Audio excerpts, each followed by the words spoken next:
my name is Sarah. Welcome to my talk, Pitch to the Strike Zone, How Design Skills Can Bring an Accessible Web to Life. So when it comes to technology, technology is always aspiring to be accessible for all people, no matter what their situation is. We can see this a lot with companies. They're providing accessibility features and they have accessibility pages just for their products and their software. But are these products truly accessible? This is something that I was thinking about since last year. In the fall of last year, I had 6 strokes and the strokes impacted my vision. So I had to start using accessibility features on my phone and my computer to continue to keep working on there. And I remember sitting in the hospital trying to put in the accessibility features I needed on my phone, and the frustration was feeling of trying to figure out which ones go on my phone, what would work, what wasn't going to work, how to do it. And then the end result is my phone wasn't accessible at all. I wasn't able to use it the way I was normally able to use it in the past. So I ended up removing all of the accessibility features off of my phone, just putting my phone to the side.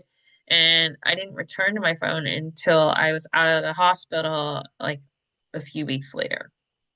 And this is so important because it really drives back to accessibility. Because when it comes to accessibility, good accessibility empowers users. This is a feeling that we as developers know all too well because we experience this feeling when we're either learning how to code, when we're installing software, or even when we're building a project. So, good accessibility makes users not just feel good, it makes them feel empowered that they can do something, they can accomplish their goal, they can accomplish their task. And we want our users to feel that way because we feel this way when we do coding. We do not want our users to have any bad feelings or emotions. And that's what bad accessibility does. Bad accessibility can actually make our users feel terrible and it can actually demoralize them. I know for when after I was doing the accessibility features and trying to figure out which ones I needed on my phone and I was putting aside technology, I was really worried that I wasn't going to be able to stay in tech. I was actually worried that I wasn't going to be able to continue coding. And this put me in a really dark place where I really started to lose confidence. And I felt like I was going to be losing a part of my identity if I wasn't going to be able to continue coding or being in tech. We don't want our users to feel bad, and we don't want those users to associate our products or our website or our web app with any bad feelings. So that's why good accessibility is so important. When it comes to accessibility, though, to get one step closer to an accessible web, every developer needs to have a basic understanding of web design and user experience. Just knowing a little bit about web design is going to help you better spot issues before they go live, and you can catch them before they happen. And there's so much when it comes to web design that every developer needs to know that I kind of narrowed down a few concepts that I think are really going to help you that accomplish good accessibility.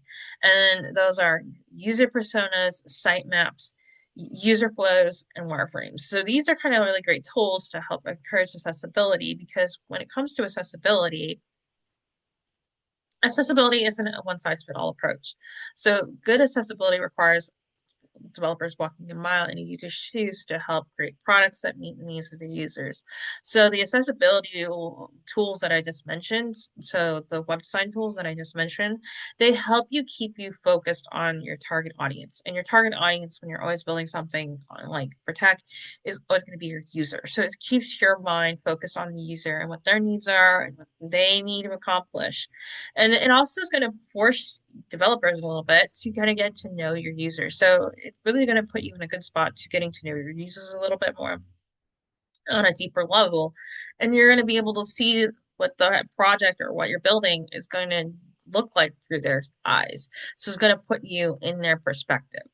So, as throughout when you're building a web project, don't be afraid to connect with your users and ask them questions, seeing what they would like from a product like this, or their experience has been with the product, but also encourage them to elaborate or explain on things too, if they have worked on something like this or done testing. So encourage them to give you feedback, elaborate and explain something that might have worked for them or they just struggled with. A lot of times when we work with users or doing testing with users, they'll just say, oh, I don't really like something. That's all, like, so they're encourage them to give more feedback, ask them why they didn't like something or what worked for them. And so for that, and then that way you can better address that in your own project so you know how to fix it so it can better help them get to the goal that they need to accomplish. Because ultimately, in the end, every web project is a goal, has a goal. So behind every web project is a goal that users will need to accomplish. That goal shapes the plan with the multiple reps to get there. So remember, when it comes to your whatever project it is, whether it's a website or a web app, that there's always an end destination. So there's something that we want our users to accomplish. And our job as developers is making sure that they actually get there. So it's just for our job is figuring out different routes they need to take to get there.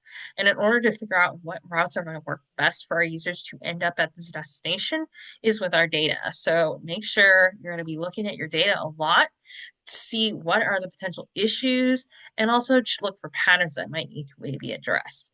Remember, what's going to work for one user might not work for others. And our job is to find something that was going to work for all different types of users. And that's going to require a lot of different testing and doing early testing. So don't be afraid if you're not certain how a feature is going to work or how something might work on your web app or a website.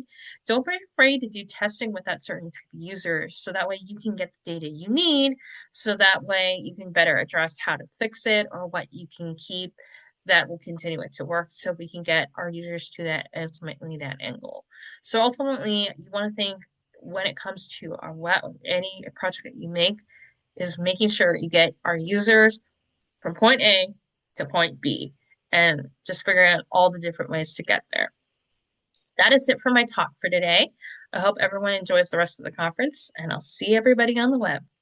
Bye.